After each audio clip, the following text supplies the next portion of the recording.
Do you remember the NFTs? This kind of feels like that. It feels like there's going to be a lot of sexy stuff that comes out, and I'm trying to sift through it and figure out, okay, what's usable in business? What's usable in the world? What's going to help people solve problems? Making cool images, maybe. I don't know if that's going to be the groundbreaking thing like the worldwide internet was and like crypto is, but it's like there's definitely framework in AI that's going to change this world drastically. Hey, welcome back, everyone, to another episode of Eat, Sleep, and Invest. I'm your host, Brian Driscoll. And a quick preview, over the last 30 days or 20 days, somewhere around there, I've been going deep down the AI rabbit hole. So I initially started doing this. I want to see everything that's out there and how we can use it in marketing to generate leads. And I stumbled across a couple other cool things just for my personal life that I'm using. So first recap is AI is the buzzword all around right now, right? And Facebook and Google, they've been using AI for years. So definition of AI is kind of grown too, because it could be all kinds of things. People are using AI, technically it's artificial intelligence, but they're using it to make images or make blog content or optimize websites or make videos or make avatars or make voices. It's growing into something so big that it's like, you can't really just say, hey, I use AI and you know exactly what it is. Like, for example, they have talking agents that you can talk to on the phone and they can handle your lead management, and that's run on AI. You can also have text message. You can also have an SEO optimizer, right? They can look at your content and try to optimize it, right?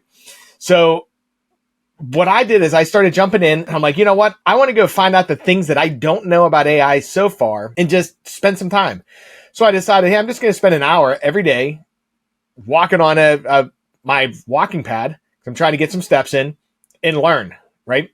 And initially, the first things I learned, I'm like, holy cow, there is a lot of freaking stuff and I'm really excited about it. And I started taking it in. I don't know about you guys, but sometimes I can get like consumed by it and it distracts me. So I'm like, okay, wow, we can make this, we can do this, we can make our own voice. And what I found was, and I recommend for you guys too, I took a step back. I started thinking, okay, what am I trying to accomplish? What I'm trying to accomplish is I want to be up to speed with things, but I don't necessarily want to follow the trend of, oh yeah, let's go make some images that are like us in everyone currently right now when I'm recording this, everybody's making the action figure stuff. And I'm like, you know what? I don't really care about that, but I do want to see how they're doing it and how it's happening so that I can take that idea and maybe down the road use it for something beneficial in my business, right? So it's cool things like that I keep learning. So I just want to give you guys a recap on what I've been doing, what I found out so far, and then hopefully it helps you guys out too. So let me just give you a recap here. Bring up my notes. So first week, I was just messing around. I went on to ElevenLabs. ElevenLabs is a platform that allows you to use AI voice. It's the best one I found so far, but it's only voice. They don't do avatars, things like that. But what I did was they have two different options that you can create your own voice, right? I'm just going to show you one here. Let me share my screen. Give me one sec. All right, so here's what we have. This is ElevenLabs. So what they do is they have something where you can create voices, right? And you can do a voice design, takes less than a minute, or you can do an instant voice clone, takes 2 minutes, or you can do a professional voice clone, takes 5 minutes, right? So I messed with the voice. I think I did the instant voice clone, took 2 minutes. It was all right. It was accurate. But then here, check this out. So if I do, let's say, text to speech, we're going to say, I'm just going to use this to populate. Okay, so we're just going to type it in. So we're going to say, this is Brian with Eat, Sleep, Invest, and I'm just demoing the voice to text.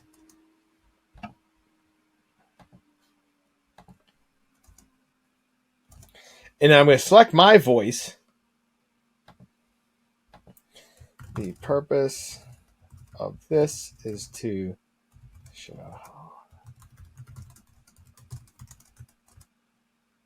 Okay, so here's what we're going to do. I put it here and it's got speed, stability, similarity, but I'm going to generate the speech and listen to this thing.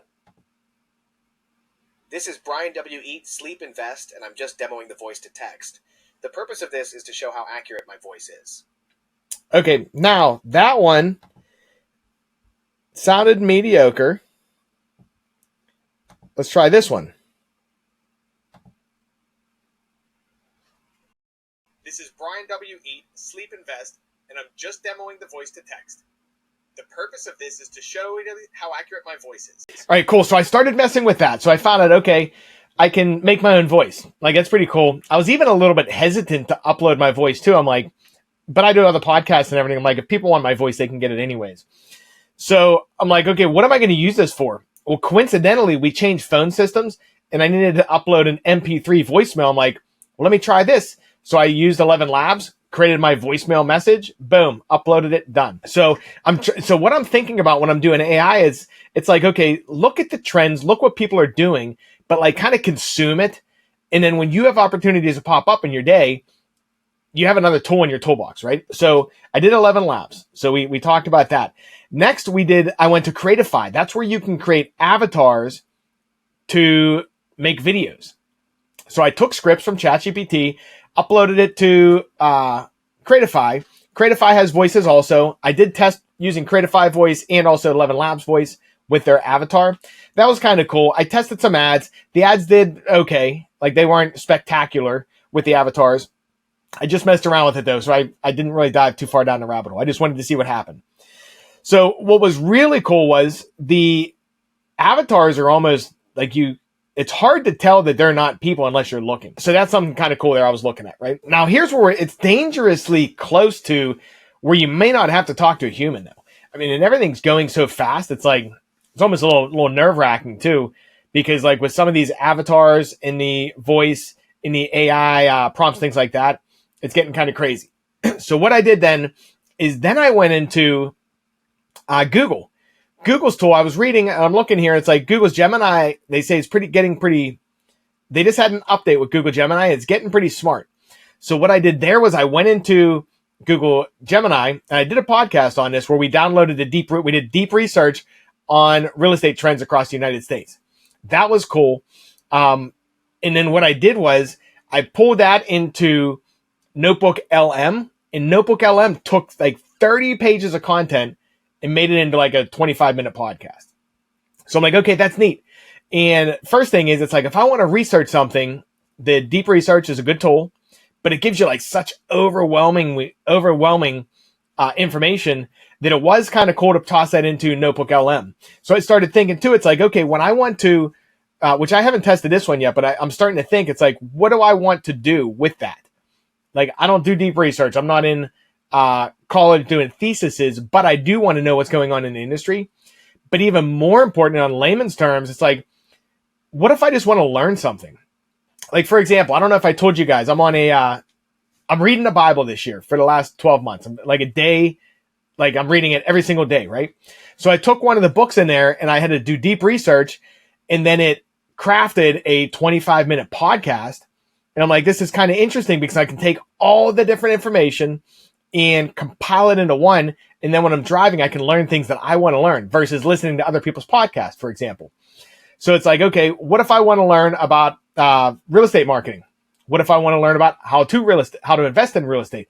What if I want to learn about maybe your kid's having problems in school and you want to get some clarification and do deep research on that? You can take that information, put it in, then put it in a Notebook LM and kind of craft a story, like a podcast that you can just listen to and grasp the information versus reading 35 pages. So I thought that was kind of cool. And I'm still thinking, I'm like, okay, how can I use this stuff in my daily life? So that's where I'm at right now on that one, right? One other thing here, I'll show you here. I was in everybody uses ChatGPT, including myself. And I started messing around with custom GPTs for my team and things like that. And one thing that I found was really cool was I made a custom GPT for my kids. So it's not necessarily for them to use, but with my kids, every night we do a story time. So I have 3 sons, 13, 10, and 9. And a lot of times a 13-year-old doesn't want to participate anymore, but we force them. But the whole objective is I'm always looking for stories that teach a lesson. It's like, okay, you went to school and someone was bullying you.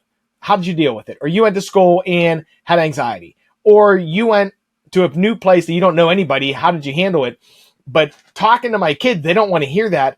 But what I did is made a custom GPT. You guys, if you want, shoot me an email too if you want a link to it, because you can use it. And I'll show you how it works in a second.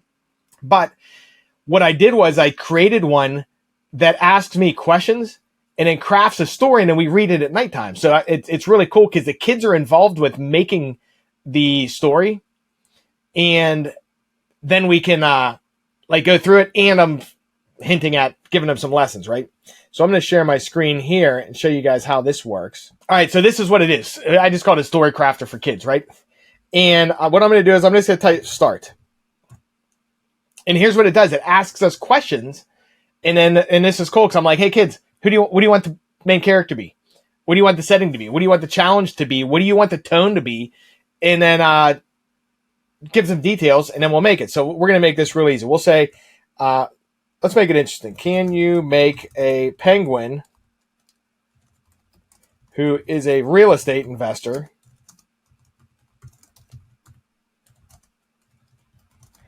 that does 10 deals per year? And we'll see. I've never done anything like adult thing. It's always kids, but 10 deals per year and wants to scale.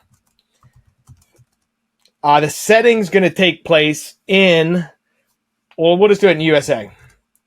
The challenge is, let's say the challenge is the investor whose name you can make up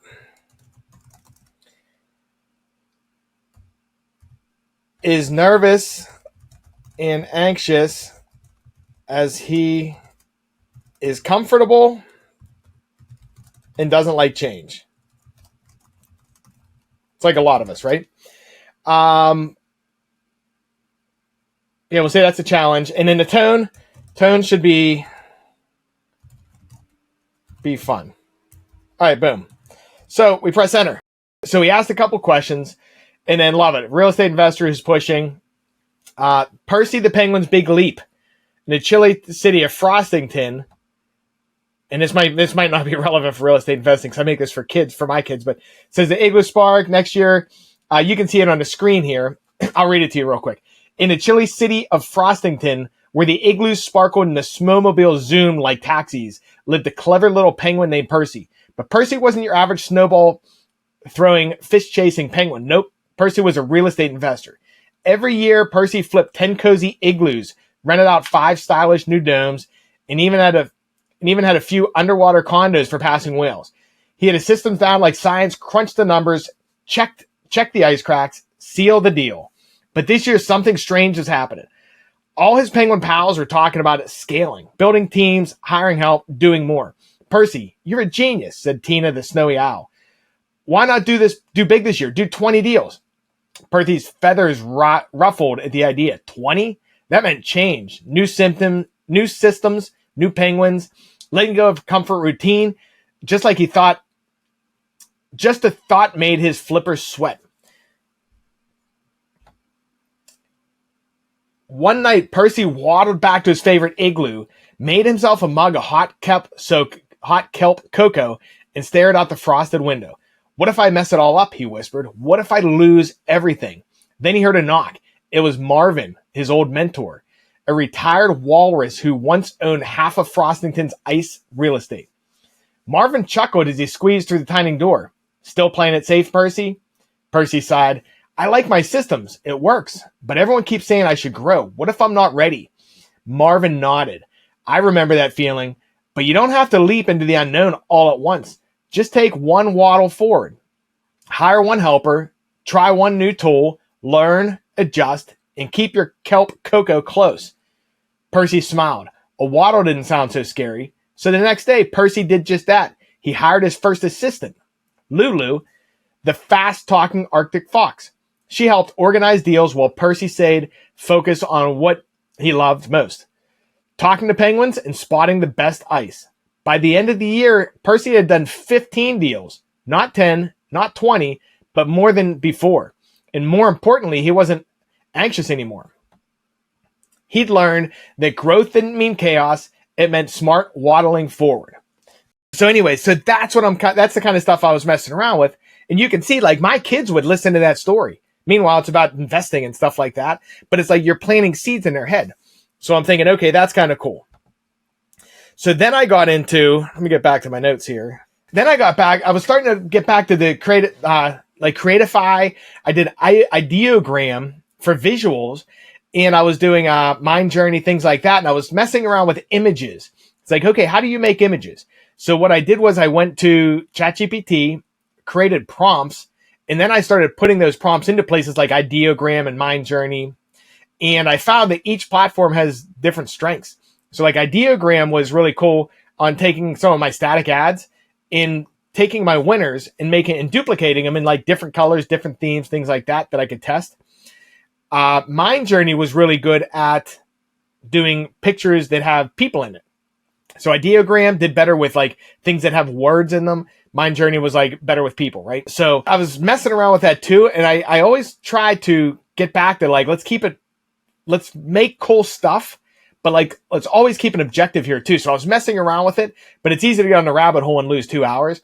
So I'm like, okay, cool. I now grasp this. When I need something, I have that tool, right? So in the same thing, what I did there is I made a custom GPT for my team that they can go in and now they can upload one of our ads and it will give them a custom prompt to put into the other tools to try to make iterations so we can constantly be testing, because I do like A/B testing all the time. So the other thing I did was I'm always looking at my financials, like, and you guys can do this too.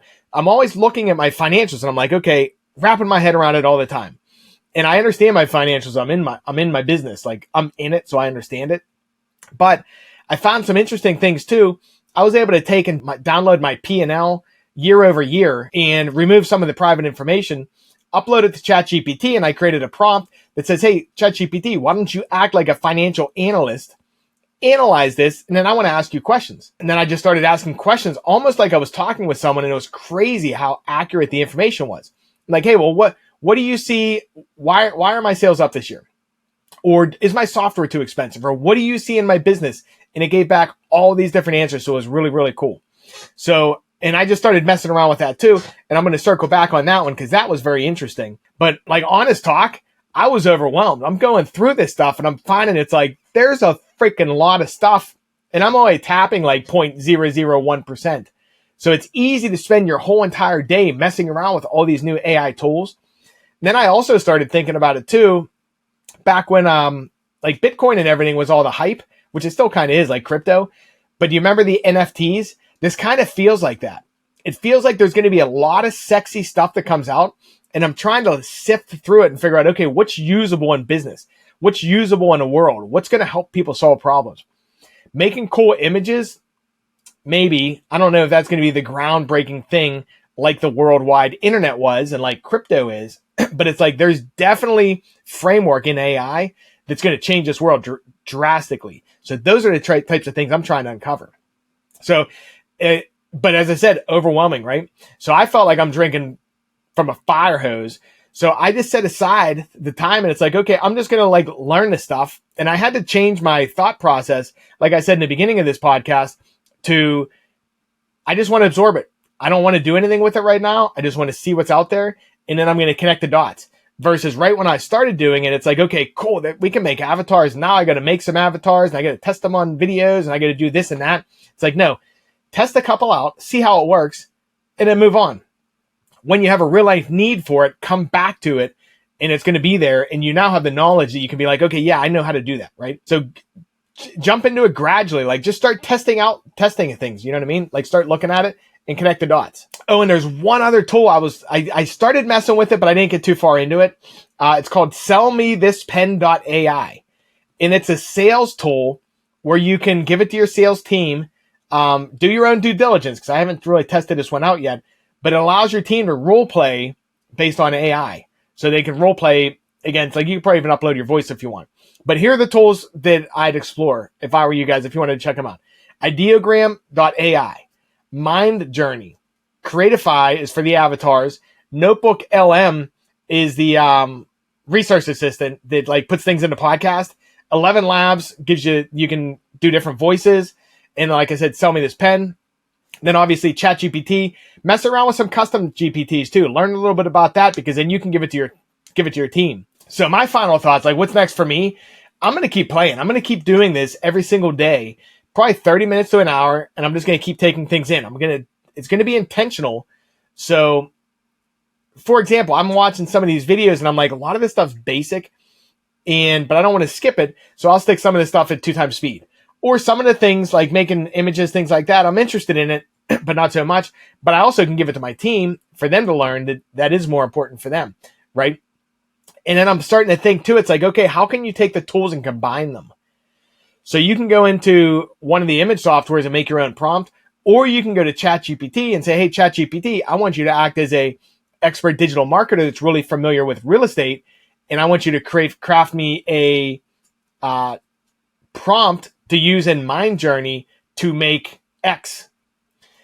And one other thing too, you don't have to be a master at AI.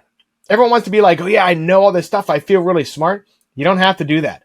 Just grasp what you want and then see how it can benefit your life and your team's life and even your family. You know what I mean?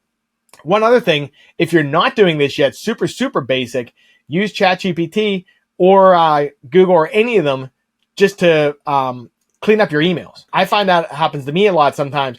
I'll write an email real fast. Sometimes it will come across abrasive or the message isn't getting across, things like that. Take 30 seconds, toss it into ChatGPT. It clarifies your message to get a better outcome. Because communication's huge, especially in business, and even more importantly when you're working remote. So if you're dealing with people through email, Slack messages, things like that, communication is really, really important. And funny enough, I was actually just reading Crucial Conversations while I was doing this too, and it even made things even more crystal clear for me. It's like when you're dealing with people and you're dealing in text format, it is so important to be crystal clear because things get miscommunicated like crazy. So, and then obviously if you have like a serious issue, try to get someone on Zoom or the phone. But worst case, then you just branch down, you know what I mean? But if you're talking on text, make sure it's clear. So let me ask you guys this. Shoot me an email or put a comment on this video. Let me know what AI tools you guys are using and what actually helped your business. Like what tools are helping in your business and you're actually implementing that's helping you on the business side, not just like cool tools, right? And if you're building anything in the AI space, hit me up. I'd love to brainstorm and toss some ideas back and forth. And as you guys know, we do digital marketing for real estate investors. So if you're looking for deals that are off market, we do pay per lead marketing. We can do custom marketing like with Facebook ads, Google ads, and SEO as well. So if you're looking for off market deals, hit us up. That's what we do. We're just looking at all these other ways to try to help optimize and make things better for you. So thanks for watching. Until next time, guys, get out there, crush it, close some deals. See ya.